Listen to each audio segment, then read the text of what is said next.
Great. I'm Dan Jarratt. I'm the head of Learning Science Technologies at Infinite Campus. And this discussion is about designing Infinite Campus to enable research. We are an education technology software company, and we're based in the Twin Cities in beautiful Minnesota, US. We've got 475 employees and a 27-year history.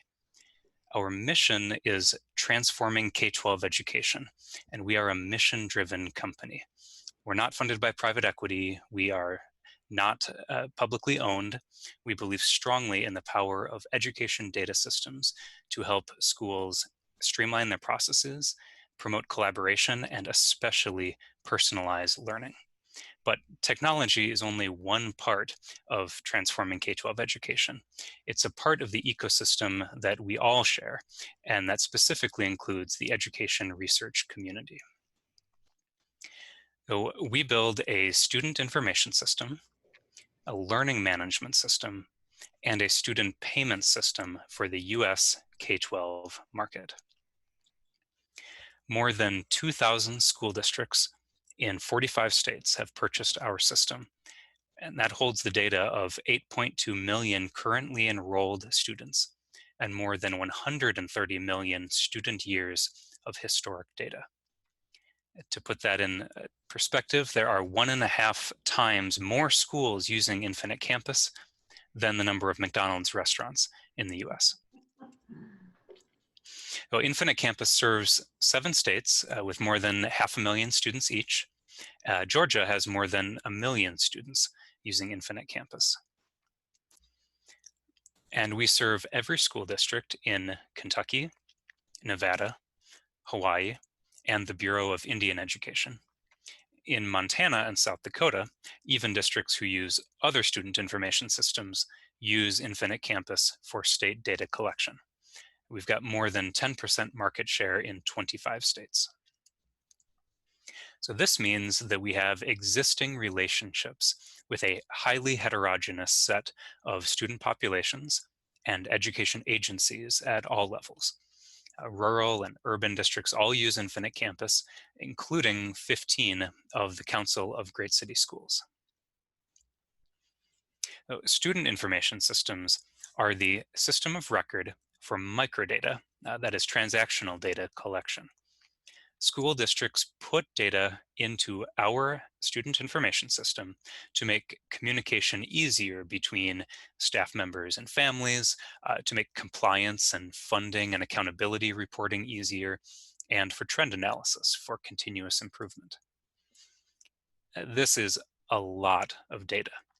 For example, a single large school district, Louisville, Kentucky, stores 330 million scores of students' homework assignments. And that is a single column in a single database table for a single customer. We serve 2,000 more customers with 1,700 more database tables each. So let's look at the breadth of data that schools collect. This is granular, longitudinal, hierarchical data with stable identifiers and no data archiving or purging. We hold this microdata from which data owners report out to stakeholders. Historically, these stakeholders have been school staff, students and families, and government bodies. Because this data is used for school funding and compliance, schools have enormous incentive to keep the data up to date. So I'm leading a new initiative at Infinite Campus to create infrastructure for large-scale empirical K-12 education research to understand how we can support researchers, funders, and education agencies' offices of research. We have several key beliefs that lead to transformative and not just incremental changes in research infrastructure. So the first key tenet is that data owners don't have to be data engineers. Traditionally, researchers sign an access agreement with education agencies in which the agencies themselves are responsible for data engineering work.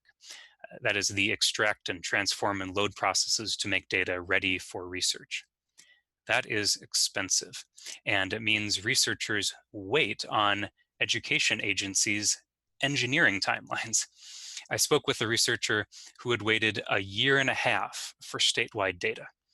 One of my local school districts has put a moratorium on research data requests because their backlog is too large. So the second key tenet is that data for compliance doesn't have to be data for improvement. Because compliance data is tied to accountability and funding processes, researchers know that it'll be available for an entire population with fairly high data quality. But there are two problems. First, compliance data lags, and it's often reported at the end of a term or the end of a school year. And second, it's not clear that compliance data is even appropriate for a lot of the questions that researchers want to ask. Compliance data might be fine for some administrative type questions, but be wholly insufficient for questions of practice around teaching and learning. So the third key tenet is that insights should be rapidly available to the education community. As a research community, we have tools like the What Works Clearinghouse to disseminate findings.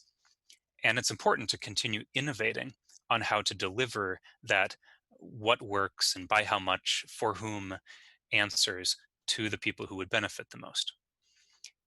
Now, student information and learning management systems are one of the few tools that we have available that, as the system of record, have both 100% coverage of people in school districts and the ability to rapidly implement and disseminate product updates based on research insights. Because every school district in the country has a student information system, working with those companies should be a tool in the toolbox of researchers and funders and education agencies. So I'll describe three modes of engagement with researchers.